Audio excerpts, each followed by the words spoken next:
Good morning. আজকে শনিবার, বাজে সকাল 9:30। তো সুব্রত এখনো অফিস যায়নি। আজকে গেল একটু বাজার।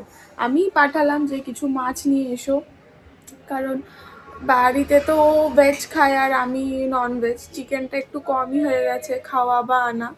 তো ভাবলাম যে মাছটা নিয়ে এসো, মোটামুটি 1 সপ্তাহ চলে যাবে। আর এই শীতের সকালে তো বাজার করা খুবই ডিফিকাল্ট, ওঠা তারপরে বাজার যাও। তো যাই হোক, সেটা একটা গেল।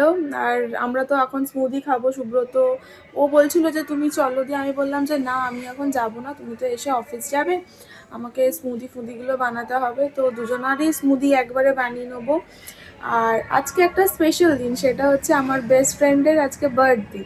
তো কালকেই রাত্রিবেলা ফোন করেছিলাম যে কিরে কোথায় আছিস।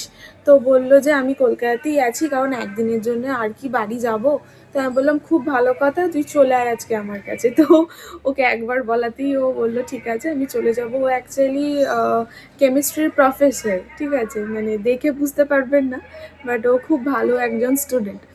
তো আমাদের দেখা হয়েছিল মেসে, তো সেই গল্পও আমি করব রান্না করতে করতে। তো পায়েস বানানোর তো ইচ্ছা আছে। রাহেলা আবার মাটন খায় না, ও চিকেন খায়, ফিশ খায়। তো দেখা যাক সুব্রত কী কী মাছ আনছে। চিংড়ি মাছ তো আনতে বলেছি, পমফ্রেটও বলেছি, আর চিকেন তো বললেই দিয়ে যাবে। আর দেখি আমি কি বানাই। পায়েস তো অবশ্যই বানাবো। আর সুব্রত যেহেতু এখন অফিস যাবে এসেই, তাই ভাবছি স্মুদিটা বানিয়ে নিই, কারণ আর লেট করলে না ওরও লেট হয়ে যাবে, আমারও খাওয়াতে লেট হয়ে যাবে। আমার আবার কিছু ওষুধ আছে, কারণ আগের দিন তো বলছিলাম যে শরীরটা ভালো নেই। তো চলুন আজকে কিভাবে স্মুদি বানাই সেটা দেখাই।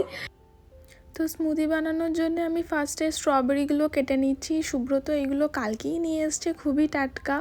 তারপর মিক্সি জারের মধ্যে দিয়ে দিলাম, আর দিয়ে দিলাম ঠান্ডা দুধ। হ্যাঁ, আমি একটু ঠান্ডা দুধই ইউজ করি, আগের দিন আমি দুধটাকে ফুটিয়ে রেখেছিলাম।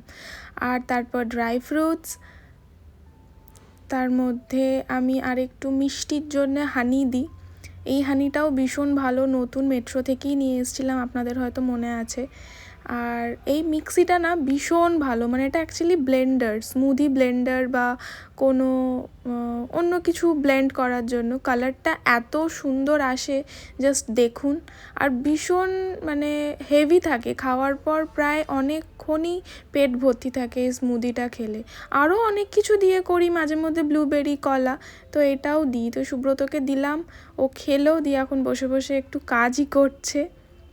তো তার মধ্যে আমি যে মাছগুলো ওকে আনতে বলেছিলাম ও নিয়ে চলে এসেছিলো, এই যে কাতলা মাছ। আমি কাতলা মাছগুলো ধুয়ে নিলাম, আর পাশে একটু টাটকা জলও রেখে দিই মাছের, কারণ এই মাছের জল আর কি লেবু গাছে দিলে খুব ভালো হয় চিংড়িগুলো।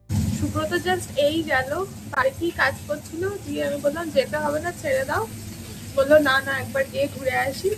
তো মাছ টাছ তো দেখলেনি, সব পরিষ্কার করে রাখলাম। দিয়ে শরীরটা যেহেতু ভালো নেই, আগের ব্লগেই আপনাদের বলেছি, সুব্রত বললো বেশি কিছু রান্না করার দরকার নেই, চিংড়িটা যেহেতু ও বললো যে বাইরে থেকেই তাহলে সব অর্ডার করে দিচ্ছি।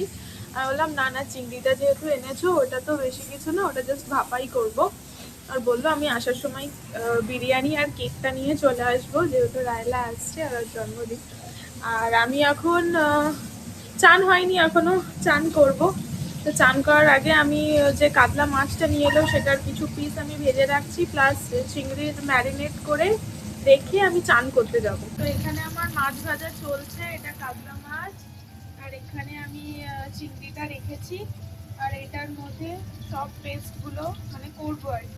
আর লেট করে লাভ নেই, অনেকটাই দুপুর হয়ে গেছে। তো চিংড়ি মাছটাকেই আমি ফার্স্টে ম্যারিনেট করছি। যে পেস্টটা দেখলেন তার মধ্যে তো কালো আর হলুদ সর্ষে, মানে হলুদ মানে সাদা সর্ষে, আর ধনে পাতা ছিল, আর অল্প পোস্ত দিয়ে পেস্ট করে নিয়েছিলাম। আর এই ম্যারিনেশনটা করছি একটু টক দই, নুন আর হলুদ আর কাশ্মীরি গুঁড়ো লঙ্কা।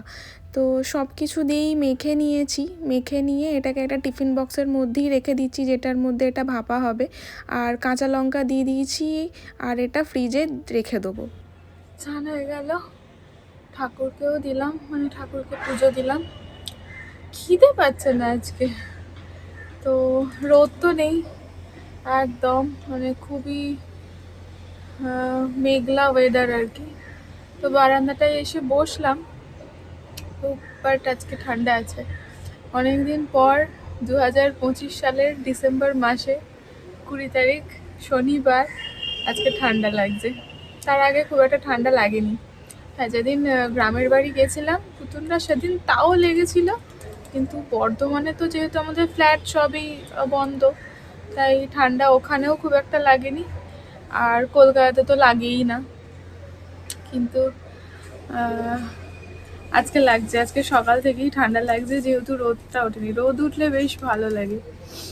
আর চান তো করতেই হতো। তো দেখা যাক রাহেলা কখন আসে, সুব্রত কখন আসে। ফ্রাইডেটা এলে বেশ ভালো লাগে, কারণ সুব্রতর অফিস থাকে স্যাটারডে, বাট তাড়াতাড়ি চলে আসার চেষ্টা করে, মাঝে মধ্যে লেটও হয়। আর ভালো লাগে, মা বাবারাও আসে অনেক সময়। অ্যাকচুয়ালি উল্লাসে কালকে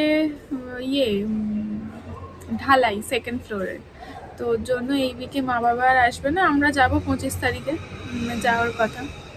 আমার তো এই উইকেই যাওয়ার কথা ছিল, মানে শনিবার দিন, বাট শনিবার দিন আর যাচ্ছি না, একবারে 25 তারিখ যাবো। একটা বিয়ে বাড়ি পড়েছে, সুব্রত আজকেই বললো, জানি না কিছুই সেরকম বলে গেল না অফিস যাওয়ার আগে, শুধু বললো 25 তারিখ বিয়ে বাড়ি, সেখান থেকেই আমরা বাড়ি চলে যেতে পারি। কি হয়, এখনো খাইনি, খিদে পাচ্ছে না। খাবো, একটা ডিম ভেজে নেবো, রান্না সবই আছে, একটা ডিম ভেজে নেবো। বিকেল 5:30 চিকেনটা করে নিয়েছিলাম কষিয়ে, পায়েসও হয়ে গিয়েছিল।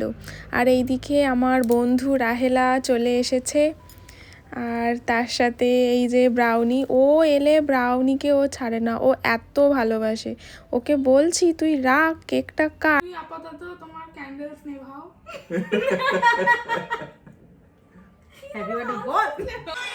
আরে good good, happy birthday. Happy birthday. Happy birthday. Ghantu papa jump. Jumping করে হ্যাপি বার্থডে। ঠিক আছে, নাও কাটো। Happy birthday. Thank you thank you. আগে কি ঘন্টু? না আগে তুমি ঘন্টু খাবে না, তুমি খাও, ওই খাই দাও। ঘন্টু ক্রিম খায়? এখানে ঘন্টু। রাত্রি 9টা, তখন আমাদের কেক কাটিং, মানে এই জাস্ট শেষ হলো। তো আমি বললাম তোরা কেক খা, আমি রাহেলার খাবারটা গুছিয়ে নিই। তো আমি সব তো ভিডিও তখন করতে পারিনি রান্না করতে করতে। তো ফার্স্টলি আমি এখন রাহেলাকে দিচ্ছি চিংড়ি ভাপাটা, তারপর আমার চিকেন কষা, কারণ বিরিয়ানির সাথে না একটু চিকেন কষা না হলে রাহেলেরও ভাল লাগে না, আমারও ভাল লাগে না, একটু কারি চাই আমাদের। তো সেটার জন্য আরও এই চিকেনটা করেছিলাম।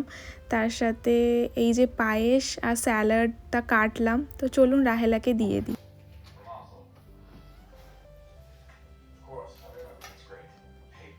ঘন্টু খায় গেছে তো,